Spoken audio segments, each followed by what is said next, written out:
Aujourd'hui, nous allons terminer les 3 secrets pour réussir dans un système païen. Les 3 secrets pour réussir dans un système professionnel païen.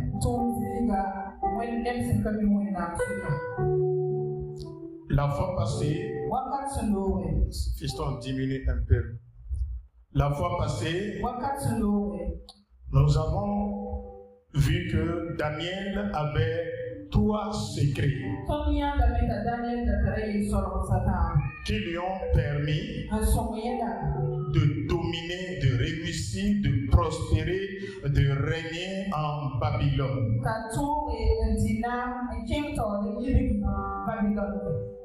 Ces 3 secrets lui ont permis d'être un enfant recherché. Premièrement, il a été dit que Daniel arrivé à Babylone a su garder son intégrité spirituelle. Dans Daniel chapitre 1, le verset 8, Daniel a résolu de ne pas souiller l'Esprit de Dieu qui le protège, l'Esprit de Dieu qui le guide, l'Esprit de Dieu qui est sa forteresse, l'Esprit de Dieu qui est le secret de sa révélation profonde.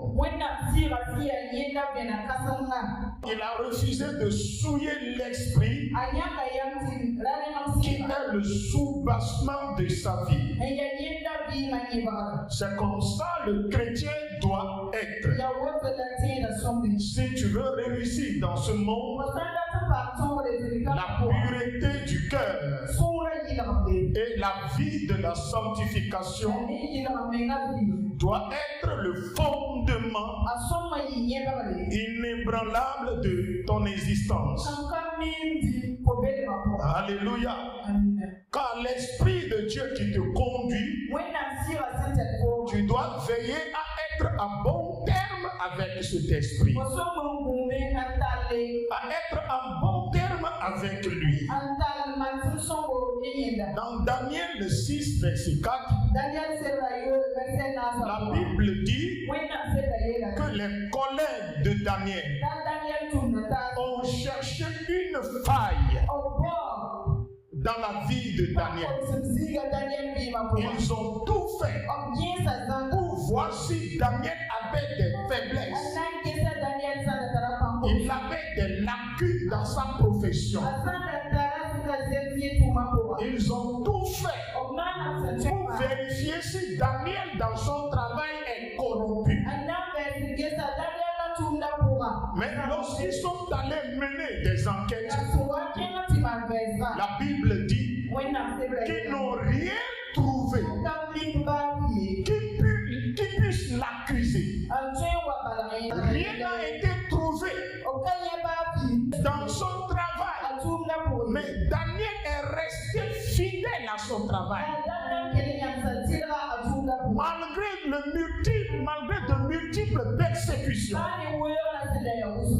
Daniel dans son travail est resté cohérent, lucide. Dans la gestion financière, Daniel est cohérent, clair. Il est incorruptible. Si tu es corruptible, le monde le saura. Si tu es un faux chrétien, le monde le saura. Peu importe tes problèmes, peu importe ton rang, peu importe ton statut, si tu es chrétien et tu veux réussir, tu veux prospérer dans la vie, fais tout pour être intègre.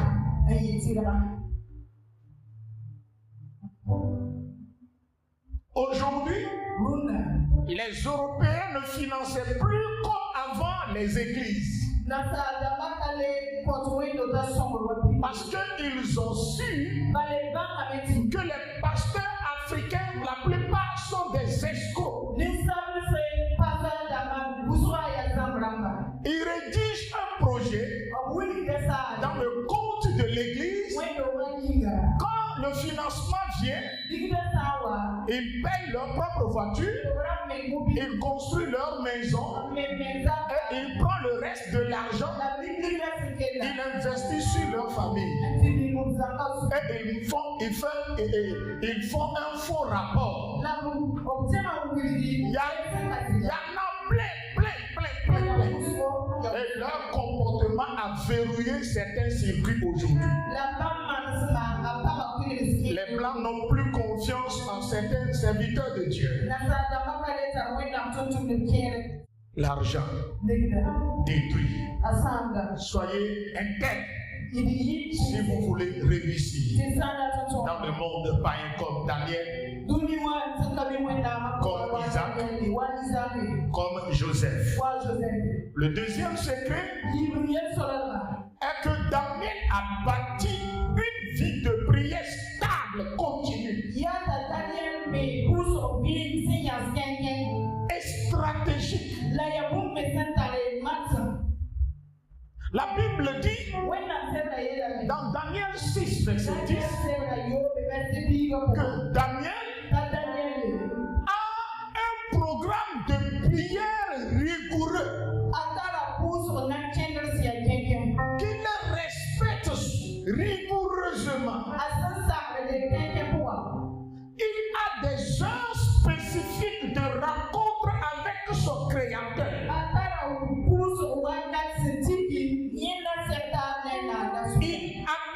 Il vit dans un royaume païen.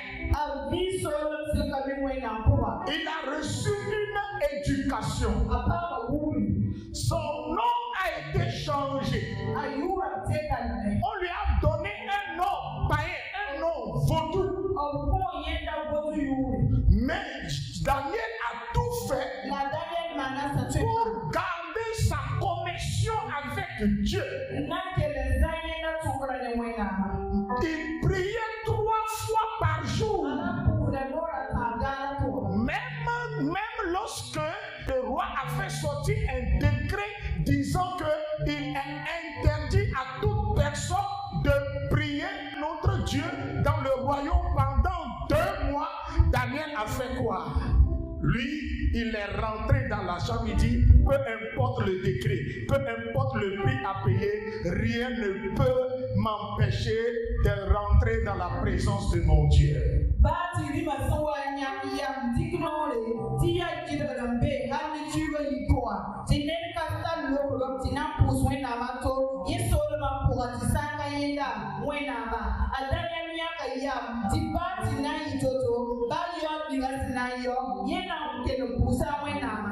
Peut-on trouver aujourd'hui ces chrétiens capables de défier le monde à cause de leur foi?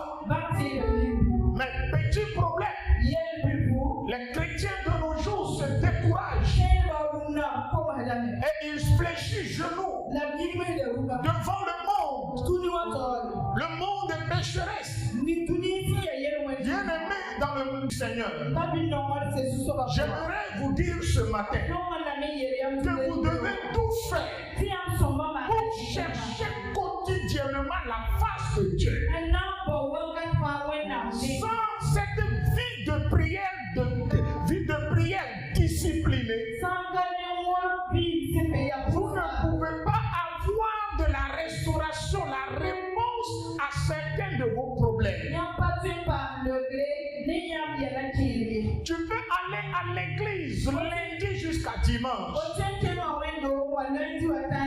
tu n'as pas un programme spécifique de rencontre personnelle avec Dieu,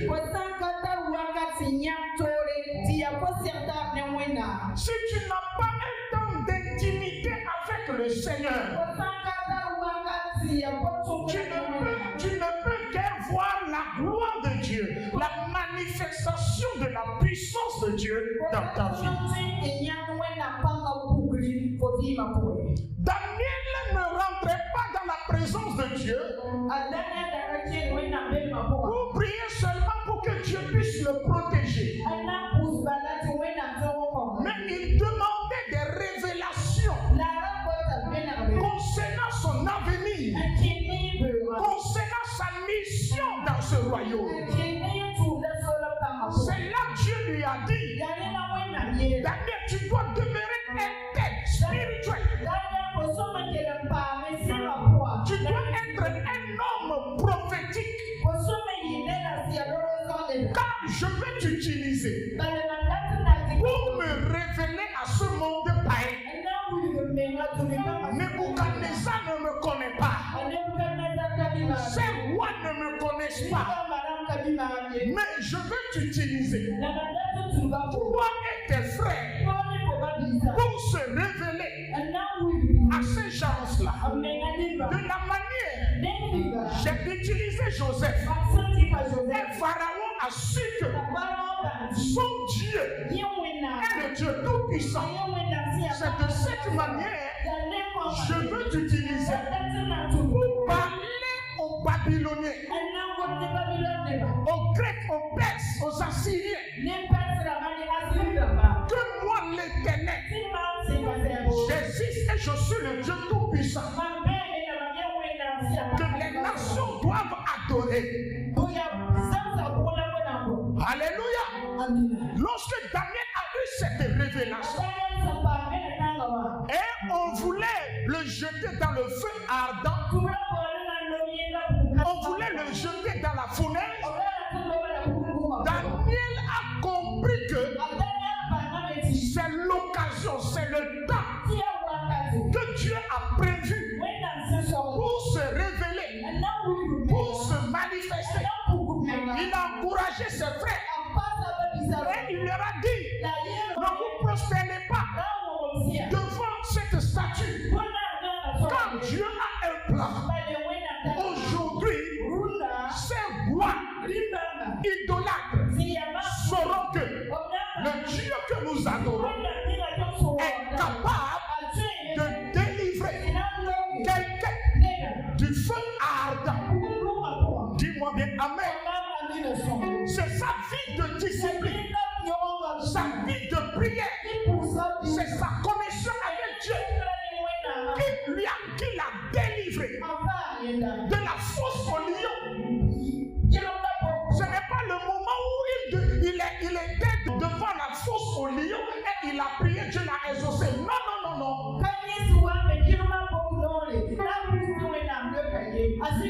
L'onction était déjà activée avant qu'il n'arrive là-bas. Il avait déjà la protection divine dans la prière. Mais malheureusement, chrétiens que nous sommes, c'est en face des problèmes que nous prions. C'est en face des difficultés qu'on se réveille pour chercher Dieu, pour être attitude, pour jeûner et prier. Non, Daniel ne faisait pas cela. Daniel ne priait pas de manière circonstanciée.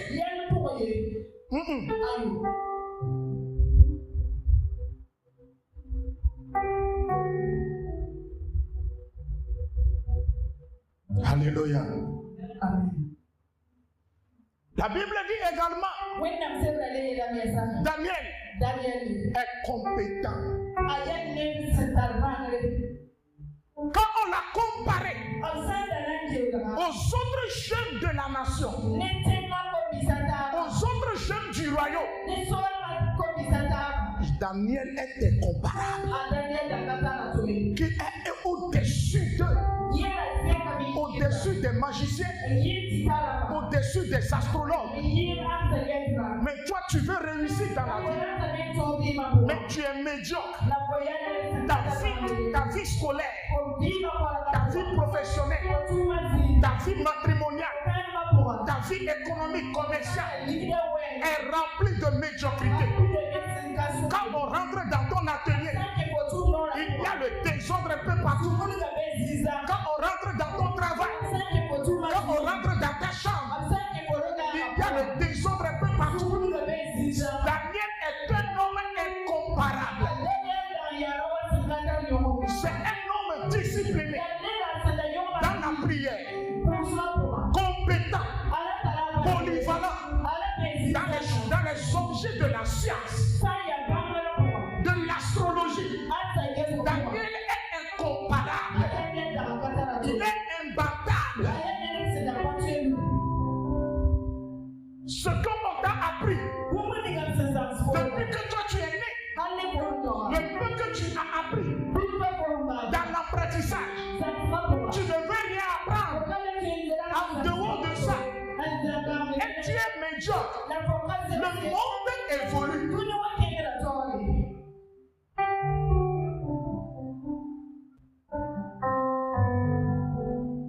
Le monde avance. Toi aussi, tu dois, en tant que chrétien, chercher à évoluer, chercher à connaître. Si tu veux réussir dans le monde, ne sois pas paresseux. Ne sois pas un chrétien paresseux.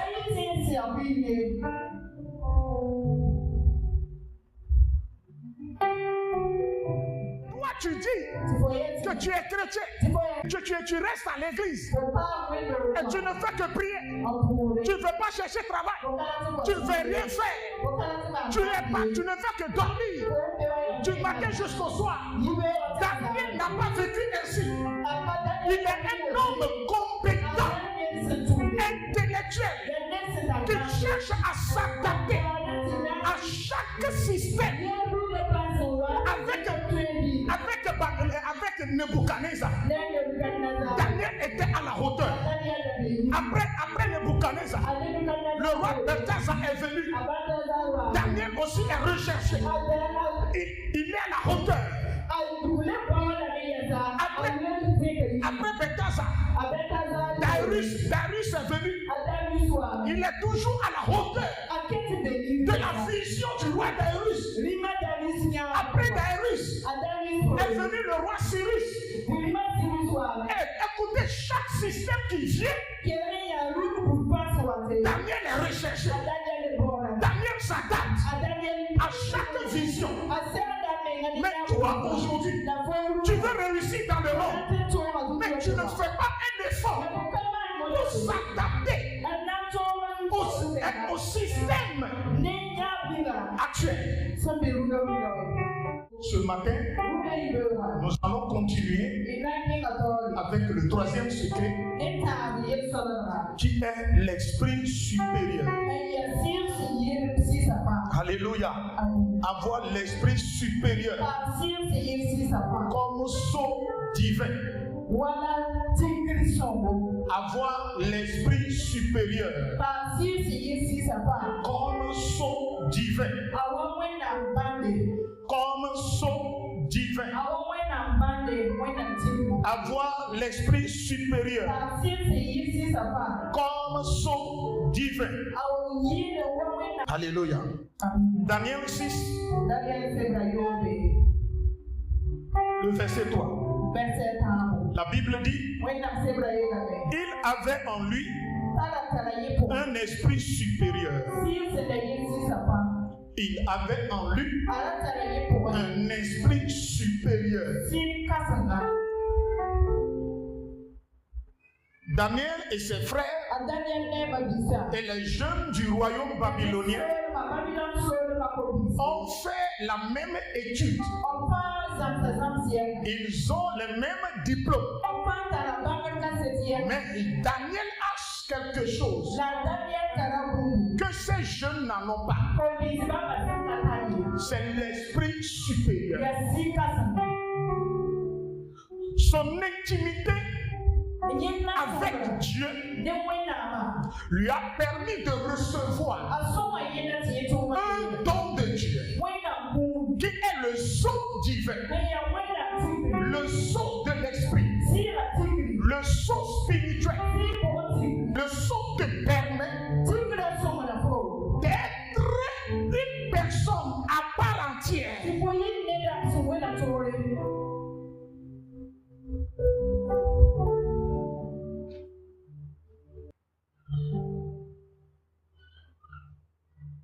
Daniel a l'esprit supérieur qui le distinguait des autres. Si tu es chrétien, tu dois chercher à avoir cet esprit. C'est l'esprit qui va t'aider. C'est l'esprit qui va te guider. Lorsque le roi a choisi de tuer les magiciens, les astrologues qui n'arrivaient pas à lui donner le rêve et son interprétation, Daniel s'est présenté devant le roi et il a dit: roi, donne-moi quelques jours. Je vais chercher la face de mon Dieu.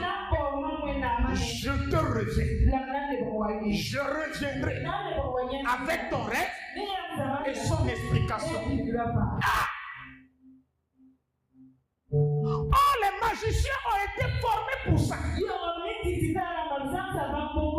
Dans les sciences occultes, dans la magie, ils sont formés pour ça. Les magiciens ont dit ce que demande le roi. Seuls les dieux qui peuvent lui apporter cette réponse. Donc si Daniel a pu apporter cette réponse, ça veut dire que Daniel n'est plus un homme ordinaire. Il a atteint la dimension divine.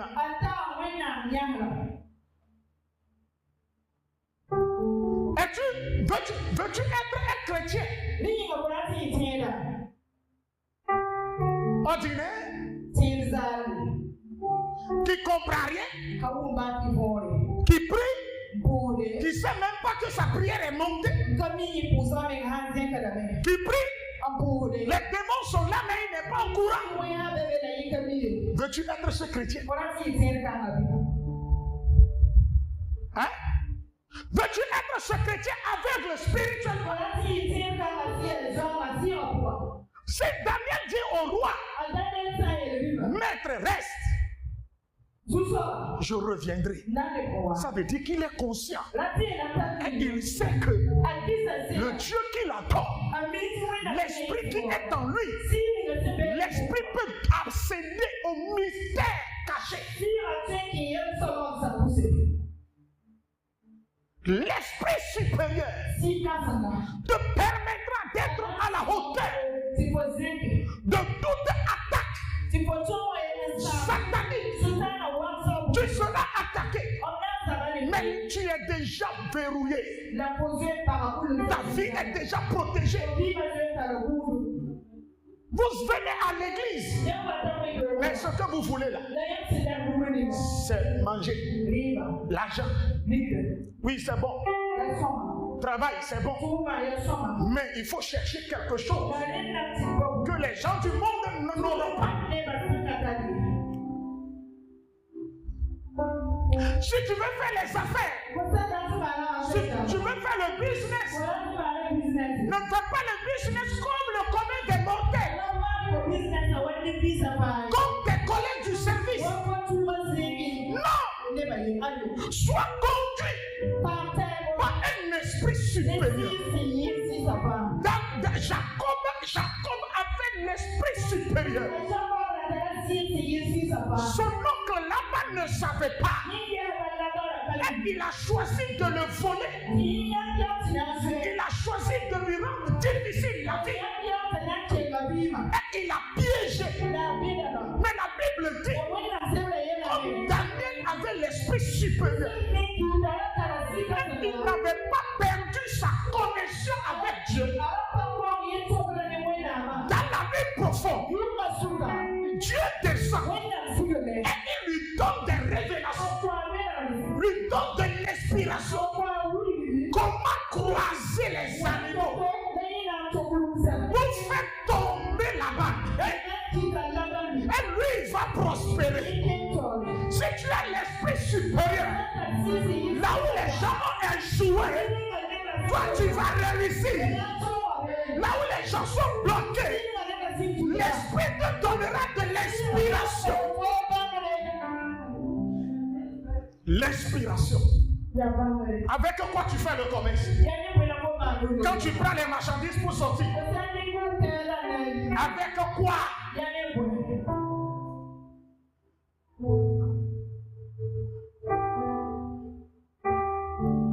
Avec quoi tu rentres au foyer?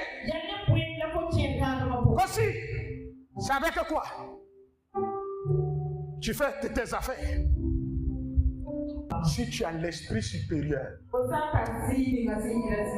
ce que toi-même tu n'as jamais imaginé, c'est ce que Dieu fera dans ta vie. Si tu as l'esprit supérieur, là où les gens font wack, ils tuent des bœufs, ils font des sacrifices, avant de rentrer, la grâce va te prendre. L'esprit supérieur va te conduire pour t'amener au palais, pour que tu manges avec les rois, avec les présidents, avec les autorités, avec les ministres, pour que tu signes des contrats de millions. Là où les gens se vendent avant de gagner de contrats, toi tu vas rester à la maison. On va t'appeler. Ton dossier est choisi. J'ai signé le contrat. L'esprit supérieur.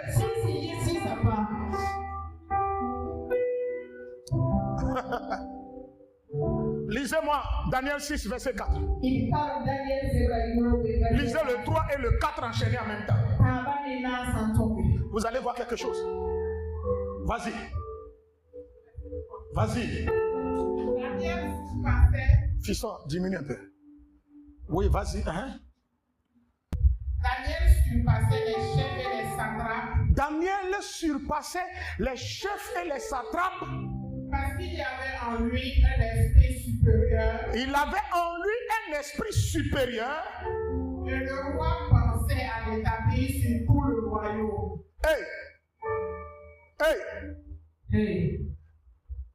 Et le roi, Daniel n'a pas cherché travail. Daniel n'a pas cherché à être premier ministre. Mais encore, c'est le roi même qui a détecté ça. Que Daniel a l'esprit supérieur au chef. Par rapport au chef.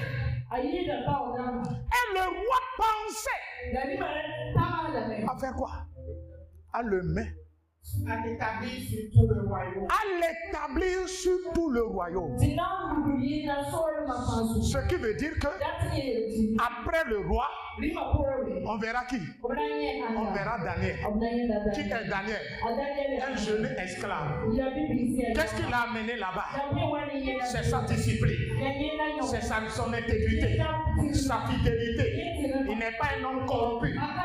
Aujourd'hui, là, quand vous voyez les chrétiens, avec devant l'argent seulement,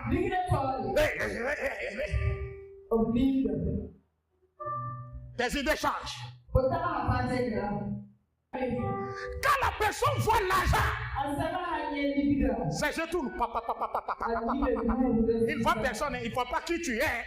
Il est prêt à te vendre. Il est prêt à te sacrifier. L'esprit supérieur ne fait pas ça.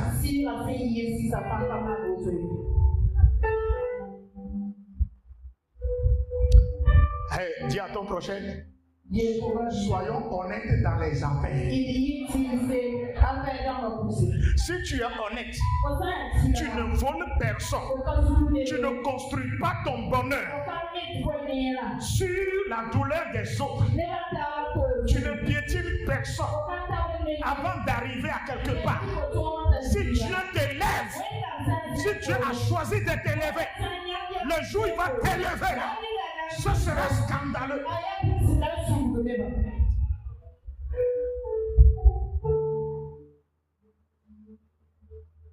Demi-temps. Non.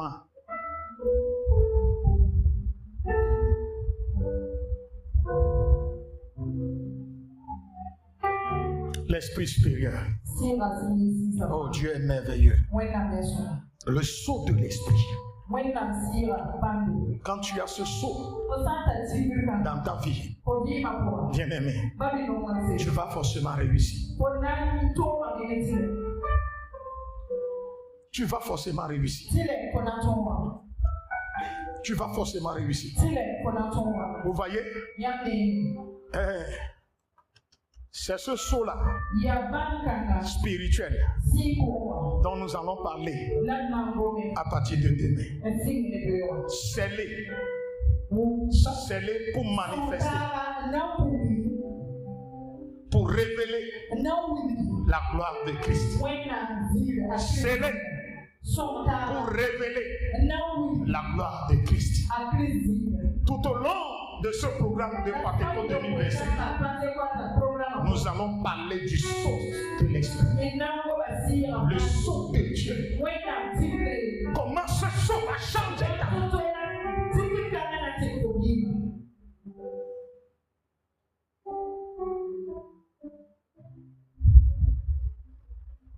L'Esprit supérieur fait un effort pour être en bon terme avec l'Esprit. Cherche l'Esprit supérieur cette semaine. Dans ce programme-là, programme de Pentecôte, fais un effort pour chercher l'Esprit supérieur. Amen. Amen.